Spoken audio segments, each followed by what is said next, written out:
Tefrikaya düştü ümmet, gitti elden selamet. İyyâke na'budu ve iyyâke nestaîn. Medet eyle Allah'ım, medet eyle ya Rabbim. Ya Muhammed, ey alemlere rahmet. Hamd, alemlerin Rabbi olan Allah'a mahsustur. Salat ve selam, direniş önderi olan Hz. Muhammed sallallahu aleyhi ve sellemin üzerine, ehli beytine ve ashabının üzerine olsun inşallah. Değerli Gaziantep halkı, direniş önderi Hz. Muhammed sallallahu aleyhi ve sellemi anacağımız ve anlayacağımız Mevlid Ebi etkinliğine hepiniz hoş geldiniz, sefalar getirdiniz.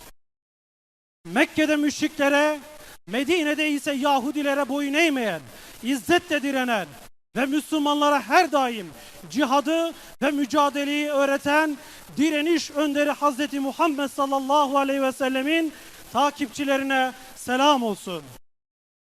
Bugün Müslüman coğrafyanın içerisinde büyük bir vahşet ve zulüm işleniyor. İslam coğrafyasının içerisinde tarihin hiçbir anında belki görülmeyen vahşetleri görüyoruz.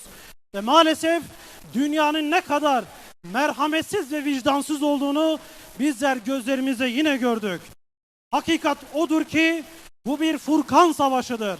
Hak ile batılın kesin kes ayrıldığı bir savaştır.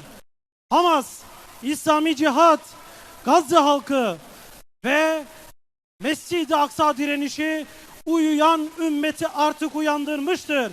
Sadece uyananlar ümmet değildir. Gayrimüslim ülkelerin içerisindeki ehli vicdanlı insanlar dahi bugün ayağa kalkmışlardır. Uluslararası mahkemelerin yaptıkları yaptırımların hiçbir tanesinin dünyanın içerisinde ne emperyalistlere ne de siyonistlere sökmediğini gördük biz. Müslüman halkları ise artık uyutmaya başladılar. Devletin âli menfaatleri dediler. Onları uyuttular. Ama unutmayalım ki onların asıl amaçları Filistin halkı tek değildir. Filistin halkından sonra Müslüman halkların hepsi onların hedeflerindedir. Aksa tufanı şehitlerinden İsmail Heniye, Yahya Sinvar, Muhammed Daif ve tüm şehitler bu ümmetin onurudur ve iftiharıdırlar. Allah Resulü Aleyhisselatü Vesselam'ın hadisinde buyurduğu üzere ahir zamanda ümmetinin çerçöp haline dönüşeceği bir zamanda onların dünyevileşme hastalığına tutulacağını söylüyor. Bugün arınmışlığın ve adanmışlığın en güzel örneklerini ortaya koyan Gazze'nin bu mücahitleri hepimizin öğretmenleridirler ve onurudurlar. Ve bugün tüm Müslüman halklara şunu söylüyoruz.